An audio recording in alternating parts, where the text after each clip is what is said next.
times have you died? It makes you pissed.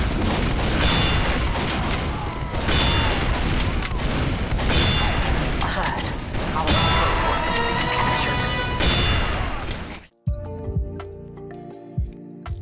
An impressive box has arrived on my desk for unboxing and testing. It's from a line of products that I've had my eye on for a long time now. And now I have the latest and greatest version of it here. It's the Fantech Helios II Pro S eSports wireless gaming mouse. Let's get it unboxed and tested.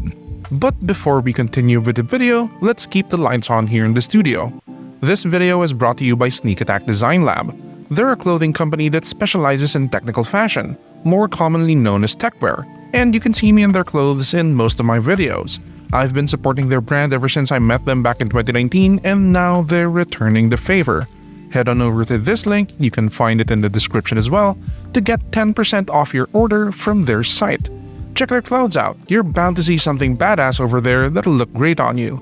Thank you very much to Sneak Attack for this exclusive promo for my viewers. Now, back to the video. So the Fantech Helios II Pro S is the latest entry in their widely acclaimed Helios line. Right off the front of the box, it's already promising some crazy things. It's 8000 Hz wired and 4000 Hz wireless polling rate, 55 gram weight, guano switches, and ultra grippy coating. Alright, cool. At the back, we can see more details about the features. I won't dwell on these too much since we'll be inspecting all of these in finer detail later on in the video. Upon opening up the box, we're presented the mouse in a protective wax bag and set into a plastic mold to protect it from bumps during shipping. Underneath the mold, we have the well-printed manual, which we will instinctively ignore, and of course the box of accessories.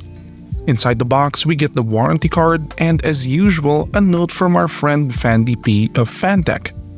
Next up, some grip tape for the click pads and the sides of the mouse, stickers if you want to customize your mouse or your accessories, a full set of PTFE feet and PTFE dots, the braided USB-A to USB-C data and charging port, and the 4000 Hz polling rate wireless dongle. It's pretty big, has a USB-C port on one side, and has a grippy rubber foot pad for if you want to keep it parked on your desk. There's also one last thing here, which is a commemorative gold coin. Seeing as the Helios is one of the higher tier models of Fantech's lineup, they surely included this coin as a little thank you to their staunch supporters. It even displays a little engraving of the 4K wireless and 8K wired polling rate of the mouse. It's a pretty nice thing to include. Alright, that's all of the accessories. Let's head on over to the mouse. So this is the Fantech Helios II Pro S. Wow, it's incredibly light. Actually, that's the first thing we're going to test. 56 grams. According to Fantech, this is 55 grams, which is well within the margin of error. Alright, tour time. So it's a medium length and medium width mouse. Here it is beside the mice that I usually use, the Razer Mamba, Logitech G900, Gravastar M2, and ROG Gladius 3 wireless. As we can see, it's sporting a much more simplified and sleek two-tone design compared to the elaborate gamery aesthetic of the others. It is built for ergonomics and performance after all. According to the website, it is 120mm long, 64mm wide, and 38.3mm tall. It's symmetrically shaped on the sides, and the hump at the top is moved to the back. Look here, compared to the Mamba that has the hump at the middle. It's coated in a grippy rubber finish. It feels very light to the touch, but very grippy. This won't be sliding out of your hand anytime during gameplay. The scroll wheel is nice and light with firm stops on the scroll. According to the website, this is an F-switch encoder. As for feel, it's nowhere near as slippery of a scroll as the one on my Gladius 3 wireless. The click pads feel light.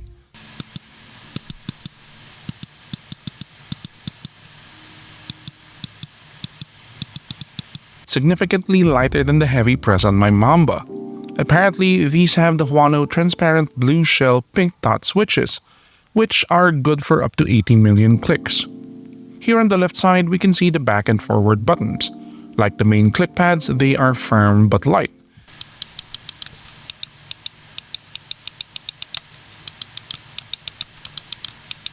They feel really good to press. Flipping the mouse over, we have a nice peel here, and we can immediately see the PTFE feet. two big ones at the front and the back, and an oblong-shaped one around that Pixar 3395 sensor. We can also see here the weight-saving cutouts to make the mouse hit that 55-gram weight. And I have to say, these are done classy. I'm not much of a fan of having the shell of the mouse be perforated unless it looks unique like the Gravistar M2, but if it's hidden away and classy like here on the Helios II Pro S, I'm all for it. At the left side, we can see a 3-way toggle switch where you can select between the tri-mode connection options. Top is for the wireless 2.4 GHz 4K polling rate dongle, middle is basically powered off and it will only work via the USB-C cable, and the bottom is for Bluetooth. I imagine that Bluetooth functionality will be the least used mode of this mouse, as it doesn't take advantage of the 8K wired and 4K wireless via dongle polling rate features. At the right side, we have a DPI switch button and an LED indicator. As we can see later in the software section, we're going to be able to customize this. At the front, we have the USB-C port, and at the back, we just have a little Fantech logo. Pretty classy, no RGB, no fuss, nothing. Just straight up ergonomics and performance. Alright, that's it for the product tour. Let's get it connected to my PC and let's check out the software for it.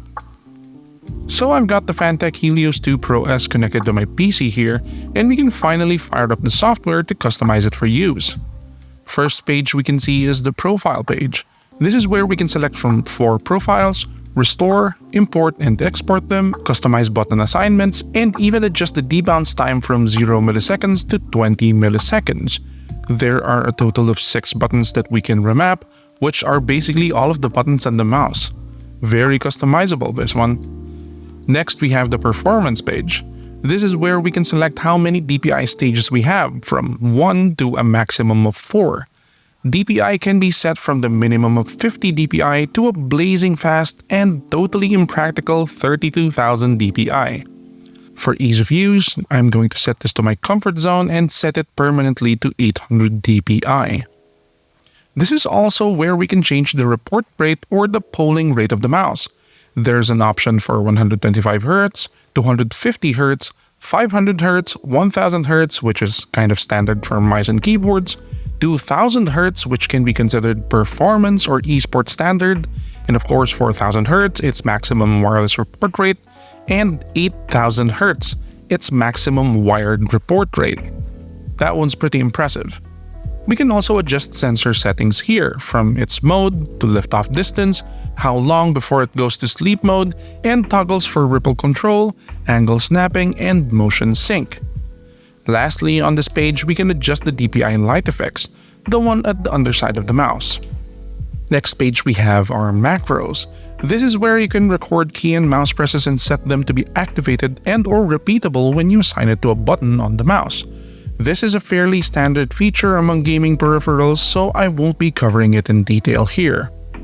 Last page, we have settings, which just controls the language of the software, the pairing tool, and whether the program will run on startup. This is also where we can check the firmware versions of both the mouse and the 4K wireless receiver. Alright, we've taken a look at the mouse and its software. Let's see its performance in games. Alright, a little disclaimer. I play a lot of FPS games, but I'm no good at them. I used to work for an esports company, but I wasn't a player on a team. I was a creative director there. So please set your expectations accordingly. For this test, I'm going to do some aim exercises in Aimlab, and I'm going to play some of my favorite FPS titles, Battlefield 2042 and Team Fortress 2. One requires a lot of tactical and fine movements, and the other is basically a chaotic twitch shooter. No Valorant or Call of Duty here because I find it really disingenuous to feature games that I don't really play as tests. So yeah, let's get to testing. First off, at Aimlab, I'm going to be entering in 2 tests, Grid Shot and 6-Shot Ultimate. First thing we can notice while playing Grid Shot is I'm still getting used to the weight of the mouse. I tend to very slightly undershoot or overshoot the target, ending up in some of my shots being at the very edge of these large targets or missing them by a little distance. In 6-Shot Ultimate, which requires more precision, it was a way harder test, but I did feel that if I went slow, and adjusted, I can have enough accuracy for me to be comfortable in aiming at the smaller targets. There is still some overshoot and undershoot happening, but it's getting less as I get acclimated to the mouse. Heading on over to Battlefield 2042, where I mainly play as a support machine gunner. I need to have strong recoil control to keep my gun on target. The mouse I'm using needs to be reactive and light so I can put the most amount of effective fire downrange and still hit my targets. And as we can see here, I'm mowing down these bots like nobody's business. This is where I start to notice the higher polling rate too. Coming from a Mamba Firefly that only polls at 1000 Hz, the jump to 8000 Hz feels like the mouse reacts way faster to me, whipping my view around to check for danger. It's also way better for finer mouse movements. It was a pretty solid experience. Lastly, in Team Fortress 2, playing as the sniper, I was able to line up and even flick a few accurate headshots. By this time, I was actually fairly accustomed to the weight of the mouse and had less difficulty in managing my flex shots. It feels great. It made me focus less on the weight adjustment and more on the shape of the mouse, how it sits in my hand, and how it's not long enough to reach the inside of my palm, so I can just use my fingers for small aim adjustments. I had some fun with this. I recorded like 30 minutes of gameplay for this. It was really fun. Overall, I'm very happy with the Fantech Helios II Pro S gaming mouse. I understand that I still have to adjust a lot more on the usage side to properly use the mouse to its full capability. But as it stands now, it feels like I've just been given an overpowered weapon compared to my level. I need to catch up. The build is spotless, it glides so smoothly on my X-Ray Pad Aqua Control Plus, and it weighs almost nothing in my hand. I can definitely see a lot of competitive FPS and maybe even esports hopefuls liking this mouse. A strong update to the series, Fantech. Good job. So that's the Fantech Helios II Pro S. Do you have any questions about it? Leave them down in the comments and I'll do my best to answer them. While you're there, give this video a like and subscribe to the channel. It helps out a lot. That's it. I'll see you guys in the next one. Bye.